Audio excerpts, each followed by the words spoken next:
Bezans Healthcare apresenta Mulher Podcast.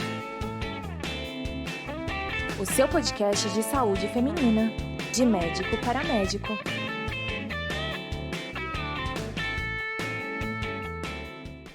Sejam bem-vindos ao Mulher Podcast. É o podcast da saúde feminina, de médico para médico. Meu nome é Luiz Steffen, sou diretor médico da Bezans Healthcare Brasil. E nesse episódio, hoje nós vamos conversar com o meu xará, Dr. Luiz Dickmann, médico, psiquiatra, mestre em psicobiologia pela Unifesp. Dickmann, ele é especialista em saúde mental da mulher e vai falar conosco hoje sobre o tema de transtornos psiquiátricos da mulher puérpera. Dickmann, eu quero que você se apresente, dê mais detalhes, porque obviamente eu falei só um resumo. Muito bom, agradeço aí pelo carinhoso convite, pelas palavras e os elogios imerecidos. É um grande prazer estar aqui com vocês. Meu nome é Luiz, como ele disse, e eu trabalho aqui em São Paulo como psiquiatra clínico, mas a minha grande paixão é a área de ensino, né, a área ligada aí às neurociências e tentar fazer essa translação com as outras especialidades e essa que é tão querida conosco, que é a obstetrícia, né, avaliando gestantes e puérperas. É um grande prazer falar desta fase da mulher tão sensível, tão específica e que a gente pode ajudar muito, né, com os cuidados corretos. Perfeito. Bom, já que você falou da obstetrícia, que nós vamos falar das mulheres, eu quero começar fazendo um questionamento para você sobre esse período pós-parto, né? Quando a gente pensa nesse período pós-parto, a gente sabe que o baby blues, aquela melancolia puerperal, ela pode ser uma realidade para muitas mães, né? E a minha pergunta é como é que os médicos podem se envolver de uma maneira mais holística durante a gravidez, pensando não apenas nas questões físicas, o desenvolvimento da gestação, a correta evolução puerperal para o retorno ao seu ciclo normal, mas também considerando a saúde mental. Qual que é a importância desse cuidado preventivo? Luiz, essa pergunta é ótima porque ela vai envolver vários assuntos numa mesma questão. Porque pensa o seguinte, pessoal, o que causam doenças psiquiátricas? E antes de falar de doenças, sintomas psiquiátricos, tá? Então a gente vai falar de genética, a gente vai falar de traumas na infância, a gente vai falar de mudanças hormonais, que é o motivo principal aqui do blues, a gente vai falar de estressores crônicos, de doenças prévias, de comorbidade, de sono, de dor, etc. Quando a gente pega mudança hormonal, essa é o principal mote. Então imagina o seguinte, do ponto de vista biológico, né, a gente tem ali a dequitação, aquela queda hormonal abrupta que acontece na mulher, e junto com isso a entrada de um novo elemento, com novas responsabilidades. Então você tem mudança no corpo da mulher, na mente da mulher e do homem, né, do pai, e você tem a mudança hormonal ocorrendo junto. Então o blues puerperal, muito mais do que algo que pode acontecer, é muito mais regra do que exceção. E ele pode ser vivenciado de uma forma não traumática, como muitas vezes o é. Porque o que a gente está acostumado? Né? Instagram, rede social, tudo é maravilhoso, tudo é mágico, o amor nasce imediatamente, aquele cuidado, aquela coisa doriana, e a mulher, quando está lá naquela situação, está se vendo às vezes sem apojadura ainda, com dor, né? Às vezes com cicatriz ou com a questão da recuperação do parto, com uma mudança hormonal que vai dar o seu pico em alguns dias, e aí ela sente os sintomas do tal do blues, né? Que não é depressão, mas muitas pessoas vão confundir, né? Isso é comum, inclusive entre médicos, pais e mães. Por isso que é importante a conscientização da mulher para entender que aquela resposta fisiológica do corpo dela, às vezes choro, irritabilidade, sensação de que não vai dar conta, alteração do sono, alteração às vezes de apetite, aquela sensação de que está estranho, o não envolvimento, muitas vezes uma questão esquisita com o bebê que acabou de aparecer. Aquilo tudo, se não entendido pela mulher, ou pior ainda, se menosprezado por nós, colegas médicos, isso pode aí sim virar um problema em um período traumático. Então, para a gente se envolver primeiro, nunca menospreze. É muito importante a gente entender, principalmente nós, homens que não passamos por gestação e puerpério. Porque, eventualmente, uma mulher que já passou, ela tem o famoso lugar de fala, né? Ela já sentiu, já experimentou, ela sabe o que é.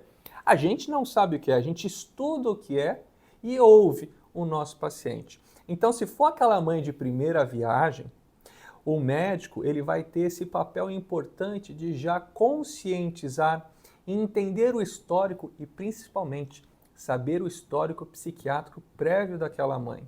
Por quê? Porque as doenças psiquiátricas elas geram estigma e muitas vezes elas não são faladas. Até hoje, 2024, existe uma dificuldade, né, Luiz, da pessoa às vezes se abrir e falar, eu tive depressão, eu tive pânico, contração de ansiedade, toque, TEPT, etc. E qual é o maior marcador para você ter uma doença psiquiátrica no puerpério? Ter uma doença psiquiátrica prévia ou, pior ainda, interromper um tratamento para gestação precocemente. Então, qual que vai ser a nossa grande questão? Blues puerperal, absolutamente normal, comum, previsível e vai passar. Mas as outras doenças psiquiátricas não. Então, o grande cuidado, né, para você integrar isso para o nosso colega que está aqui ouvindo a gente é entender, mostrar interesse, não menosprezar e colocar todas essas possíveis mudanças como fatores possíveis da eclosão desse quadro. Perfeito. E, bom, a gente sabe que apesar de você ter mencionado da prevalência, né, a maioria das pacientes vai passar pelo blues, no entanto ele pode passar desapercebido e eventualmente até evoluir para uma depressão puerperal, né? Existe um número de pacientes que vão passar por um quadro mais sério. Na prática obstétrica, né, no dia a dia, como é que os médicos, os colegas, de uma maneira mais cotidiana, né, como é que eles podem ficar mais atentos a esses sinais? Você mencionou que ele tem que estar atento ao histórico psiquiátrico, ao eventual interrupção de tratamento, mas caso isso não aconteça, como ele pode estar mais atento para algum sinal que possa aparecer? E qual seria o benefício de você agir precocemente nesses casos, em comparação com a abordagem mais comum, que é depois que a bomba explodiu, encaminhar para o psiquiatra, né? Perfeito, então acho que é isso, né? E eu já digo previamente, não existe psiquiatra para atender todas as doenças psiquiátricas no mundo. Então, os colegas médicos não especialistas, eles têm que dar conta das demandas que são ditas leves, às vezes até as moderadas. Por quê? Vão ficar para o especialista os quadros moderados, graves e muito graves. E nem tudo na psiquiatria é remédio, nem tudo é tratamento farmacológico. Grande parte das abordagens são de psicoeducação, abordagens psicossociais, psicoterápicas, e várias dessas, o colega não especialista, com bom treinamento, com bom conhecimento, estudando como ele está fazendo aqui, ele pode ser capaz de lidar. Então, quando a gente olha para uma paciente que eventualmente está no blues puerperal, como você falou, pode passar despercebido? Claro que pode. Pode ser pouco intenso? Se possível, se dermos sorte, sim. Mas dificilmente você vai pegar um quadro de depressão puerperal que não tenha passado pelo blues puerperal. Então, assim, o blues é muito comum. A depressão puerperal já não é tão comum assim, mas não é menosprezada, não, porque, eventualmente, dependendo do estudo, a gente pode falar ali de 25% das mulheres. E se eu for falar numa amostra, às vezes, de mães com uma gravidez, muitas vezes numa idade mais precoce, mães solteiras, em situação financeira de risco, primíparas, pode chegar às vezes até quase 40%. Olha o número. Ou seja, para a gente ver como não é só hormônio, são os fatores externos. Então, vamos lá. Eu tenho duas colegas obstetras. Aquele que pegou o acompanhamento da gestação, que teve tempo de fazer uma boa anamnese, fazer uma boa estrutura, saber antecedentes pessoais e familiares, porque existe muitas vezes um padrão no adoecimento. Então, este vai estar mais preparado. Esse sabe quais foram os tratamentos prévios. Esse pode, eventualmente, ter pedido uma consultoria, se o quadro for mais importante, para um psiquiatra antes. Mas vamos imaginar que eu cheguei, não no T0, mas no T1, ou seja, nasci, fiz o parto, e aquela paciente vai ser acompanhada por mim. Se você, a partir daquele momento, observar, ensinar quais os sintomas, então, olha, está tendo um choro imotivado, está mais irritada do que o normal, mudou alguma coisa no padrão de sono, aí você vai falar, pô, você é idiota. Claro que mudou, né? Nasceu um bebê, vai ter que dar uma... Mas não é isso, tá? é a dificuldade de dormir ou alteração do sono mesmo na possibilidade de fazê-lo. Ou seja, eu tenho ali o companheiro, a companheira que está ali ajudando e mesmo numa oportunidade de sono, aquele sono não é de qualidade. A pessoa está cansada, está mal, está triste, está irritada e está dormindo mal. Então, todos esses sintominhas, eles são muito importantes e eles não devem ser menosprezados. Por quê? O primeiro tratamento não é nem farmacológico, é o acolhimento e o entendimento do que está se passando. Por isso que é bom já ser previamente. Porque, veja bem, uma coisa é que você, imagina, você nunca ficou gripado e nunca teve uma infecção na vida, Luiz. E aí você, de repente, começa a sentir coriza, mal-estar, cansaço, uma dor generalizada. Você não sabe o que é aquilo. Isso é 1000 vezes mais amedrontador do que nós, como médicos, sabemos. Olha, tem um vírus que vai ter uma incubação ali X, que vai ter um sintoma de 5 a 7 dias e que isso vai passar. É outra visão. O Covid, quando começou, qual era o grande medo? Ninguém sabia o que ia acontecer. Então, essa imprevisibilidade mexe muito com a cabeça. Na mãe também. No médico também. Porque se você fosse assustar com qualquer blues puerperal, você vai encaminhar todo mundo para o psiquiatra? Também não é assim, né? Ou seja, qual a grande importância? Ensinando a mulher, e você tem também escalas, né? Então, existem escalas simples, sem copyright, de acesso direto, que você pode utilizar e deixar muitas vezes na triagem do seu consultório. Ou seja, às vezes você não tem um tempo adequado para conseguir fazer a psicoeducação que você gostaria. Mas se você já deixar escalas e aquela puérpera, né, que vai ali e senta e já olha, já lê, né, às vezes meia palavra basta, às vezes é o tópico que precisa para o assunto entrar. Porque às vezes o médico ainda não se sente bem para falar sobre isso, a paciente está com vergonha. E aí ela vê lá, nossa, olha aqui tem uma escala falando exatamente sobre sintomas no puerpério, puxa, que coisa. Legal. Então, acho que... E ela se identifica. Se identifica. E isso, às vezes, é um mote para trazer o assunto. Às vezes, para conversar com um companheiro. Porque o que acontece, Luiz? Principalmente em pessoas que têm um nível de conhecimento menor em relação a isso. A vergonha. Pô, mas você está chorando? Você está irritada, mas o seu bebê é tão lindo, tem tanta saúde, olha que coisa abençoada que você é. Nossa, você deve estar morrendo de felicidade. A pessoa se sentindo mal. Pô, aí você se sente mal duplamente. Eu deveria estar bem e estou me sentindo mal. Não tenho para quem contar. Minha sogra está aqui me olhando esquisito. Entendeu? Então, tudo isso não pode ser menosprezado. E se a sogra sabe, se o marido sabe, se a mãe sabe, isso torna muito menos pesado e acolhedor para a paciente. Perfeito. Bom, o blues, a depressão é muito delicado, a gente sabe que a importância desse tema, que o profissional tem que ficar atento, você reforçou muitas vezes isso para não menosprezar esses sintomas. E principalmente porque não afeta somente o paciente, mas afeta a família, toda a sua rede de apoio, né? Mas que outros tipos de transtornos psiquiátricos podem acontecer, que essa paciente pode enfrentar no puerpério? Fala um pouquinho desses outros transtornos que podem acontecer. Aí a gente entra num tema, né, Luiz, que se a gente for falar aqui, a gente vai fazer uns 4 podcasts sobre isso. Porque puerpério aumenta o risco de basicamente todos os transtornos psiquiátricos. Claro que todo mundo fala de depressão puerperal, mas não é só depressão puerperal.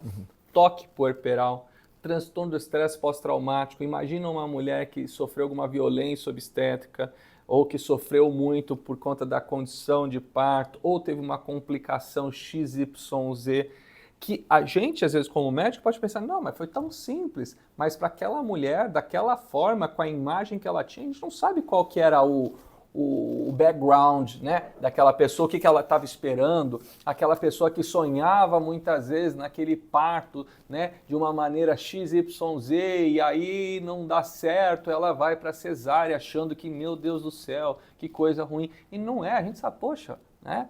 É um ato médico, né, diário, cotidiano, que salva vidas. Às vezes não tinha dilatação, tinha uma complicação, um atraso, e foi a indicação. Mas a gente não sabe como essa mulher está vivenciando. Aí soma com uma alteração hormonal com as crenças prévias, então o transtorno de estresse pós-traumático é relativamente comum e ninguém dá bola. Transtorno de ansiedade generalizada, transtorno do pânico, que é o transtorno do pânico? São ataques de pânico recorrentes e o medo de ter medo.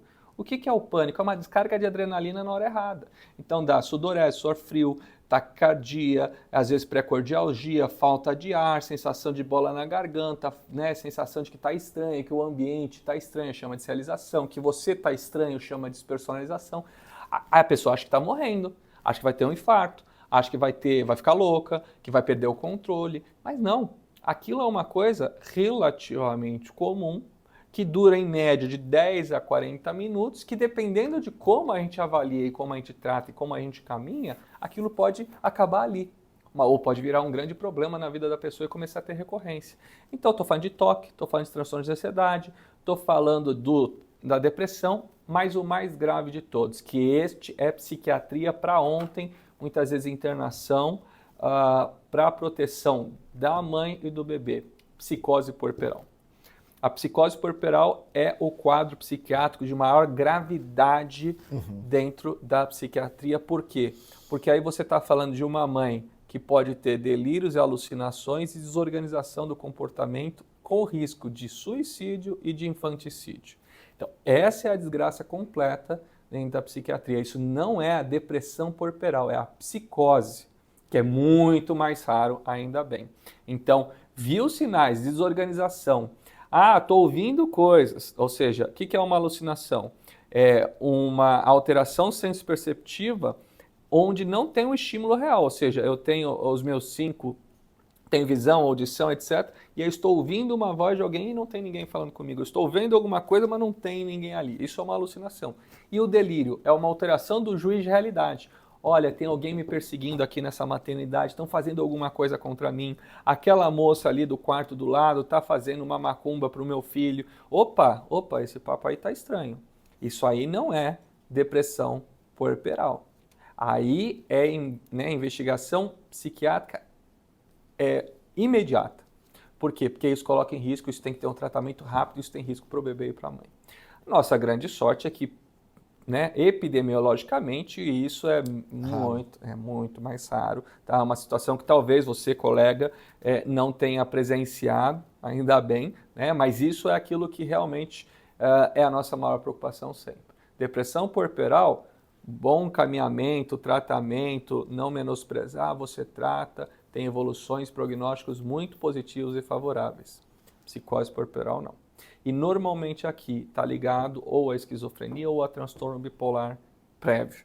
Então, normalmente existe uma história prévia aqui. Por isso, a necessidade de uma boa anamnese. Mas vamos falar do comum, tá? Blues puerperal, até 80% das mulheres. E depressão puerperal, vamos falar normalmente 1/5 das mulheres. Seria um número que não foge muito de estatística. Perfeito. E algum sinal específico para que o médico fique mais atento no dia a dia do consultório, durante a gestação ou nesse período puerperal? Sim, a gente sempre olha, Luiz, mudanças das funções biológicas do paciente, da paciente. Então a gente sempre tem que estar atento qual é o padrão, como é que é o comum daquela pessoa. Como é que costuma ser o sono, como é que costuma ser o apetite, como é que costuma ser a libido, como é que costuma ser a concentração, o humor. Qual é o padrão? E aí eu tenho uma diferença do padrão. Quem normalmente nota primeiro? Família mais próxima. Então, o marido, o filho, a mãe, o melhor amigo, ou seja, existe uma diferença do funcionamento daquela pessoa. Às vezes tem uma culpabilidade excessiva, começa a achar que tudo que está acontecendo, é porque eu não fui uma boa mãe, é porque eu fiz isso durante a minha gravidez, porque é tudo culpa minha, eu sou uma mãe horrível, meu Deus, eu bebi suco de beterraba, eu não podia ter... Sabe, você fala, isso aqui não tá batendo, Isso aqui não é o perfil da pessoa de se culpar, ter uma autoestima tão baixa. Isso são sintomas de alarme, que tem alguma coisa ali errada acontecendo. E pós o nascimento, sempre olhar também a vinculação da mãe com o bebê. Tem mães, que durante o quadro de depressão elas ficam hiperprotetoras. Ninguém mexe no meu filho, ninguém pode dar banho, ninguém pode... A pessoa está ruim, mas ela vira uma leoa de proteção. Aí você pensa, nossa, ela está ótima porque está cuidando do filho. Não, aquilo às vezes é sintoma também. E o contrário, não quero fazer nada com a criança. Ou seja, por que é tão importante, Luiz? E aí eu falo para você aqui, colega, Por que é tão importante tratar essa mãe, né? Ouvir a mãe do blues puerperal e encaminhar um acolhimento adequado e, se necessário, se evoluir para um quadro de depressão, tratar. E sempre tratar a mãe com depressão puerperal, porque isso muda a dia de mãe e bebê. Ou seja, a relação que existe estabelecida entre aquela mulher e o seu filho. E esse laço precoce, essas primeiras semanas e meses, o olhar, você olha, né, na pojadura, na amamentação, normalmente 25 a 30 centímetros, olho a olho, todo esse contato, ele tem um papel muito importante não só para a mãe, mas também e principalmente para o bebê. Porque todo mundo fala, depois esquece, você não lembra. Realmente, a gente não lembra de coisas que aconteceram antes dos nossos 3, 4 anos de idade, a não ser em flash, muito menos com 1 mês de idade. Não existe isso, tá? Mas esta marca, apesar de não ser uma lembrança de fato fotográfica, a vivência emocional, ela tem registro. E traumas precoces são grandes geradores de doenças psiquiátricas no futuro. Agora, cuidado quando vai falar com isso, porque senão a mãe também que está deprimida, ela já começa a se culpar falando, eu estou fazendo mal para o meu bebê. Não, não é isso. O mal seria ignorar. E este é um motivo rápido e potente e eficaz de convencer o parceiro de que é necessário o tratamento para a mãe. Porque não é só a companheira que está doente, é o filho que também pode adoecer junto. Porque senão a gente fica naquela de vai deixando, vai passar sozinho. E não passa sozinho, não. Às vezes piora o quadro. Claro, pode passar? Pode. Mas quantas você vai perder, né, a oportunidade de tratar para esperar alguém que vai se resolver sozinho? Não vale a pena. Ok. Você disse em algum momento que não existe psiquiatra para tratar todo mundo, né? Mas, por fim, quando esse caso chega para você, né? Como é que você aborda? Se existe algum cuidado especial? Como é que é essa relação com o obstetra que encaminhou? Como que funciona? Luiz, a primeira coisa, muita gente tem vergonha às vezes de encaminhar para o psiquiatra que acha que o paciente vai achar ruim. Nossa, tá me chamando de louco, tá falando que eu tenho alguma coisa grave. Então, hoje, claro, 2024, esse estigma dentro da saúde mental diminuiu muito. E um dos causadores, uma das coisas boas da Covid é de que o assunto saúde mental entrou em voga, ou seja, as pessoas falam e tem um pouco menos de receio de falar do assunto. Mas ainda assim, às vezes é complicado pro médico, que tem um preconceito de encaminhar, e dependendo do paciente ou do familiar, de receber esse encaminhamento. Então, qual a primeira barreira? Conseguir encaminhar. Ou seja, eu me sinto bem para... Como é que eu vou falar para aquela mãe que ela precisa ir no psiquiatra? Então a gente já começa, às vezes, cheio de dedo. E aí é o que eu falo, a psicoeducação, mostrar o quão comum é, as prevalências, as porcentagens, às vezes usar um exemplo real, né? Quantas mulheres médicas não tiveram, e aí muitas vezes, olha, eu passei por isso, foi difícil, na minha segunda gestação eu tive. Muitas vezes esse relato pessoal é algo muito forte para levar alguém para um tratamento. Mas vamos imaginar que não exista. E encaminhou para mim. Quem vai sempre ser encaminhado para o psiquiatra? Quadro grave. Posso encaminhar quadro leve e moderado? Pode, claro que pode. Né?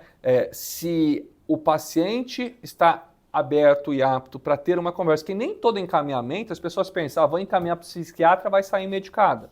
Não é assim que funciona. A medicação ela é uma ótima ferramenta, uma arma muito eficaz, mas nem sempre ela é necessária. E quando né, existem indicações e a maioria das medicações que a gente usa hoje não vai interferir na amamentação. Eu posso manter a amamentação exclusiva, né, os cuidados normais, não tem que descartar leite. Ou seja, eu não tenho nenhuma grande dificuldade operacional quando é necessário tratar. Então, encaminha para a gente quadros graves e encaminha para a gente quadros ou duvidosos, eu não sei o que é, está limítrofe, é ou não é, estou na dúvida, existe uma abertura do lado do paciente, encaminha, pede uma segunda opinião. Quando que vale a pena também? Se a paciente já fazia algum tratamento antes e parou. Porque tem todo mundo aquele estigma, não vou tomar remédio durante a gravidez. E está cheio de medicação super segura para usar durante a gravidez. E a maior causa de depressão pós-parto é a interrupção de um tratamento precocemente na hora que engravida. Então eu estou lá tomando meu estalopram, minha sertralina, engravidei e aí o colega, às vezes por desconhecimento, falou, não, para tudo, você está bem. E às vezes tinha 3 meses que a pessoa estava bem. Ou a paciente fala, não, eu quero dar a melhor coisa para o meu filho, etc e tal, e tira precocemente. Às vezes, durante a gestação, a pessoa está bem, Luiz, né? Mas aí vem o desequilíbrio. O puerpério, muitas vezes, é o fator que desequilibra.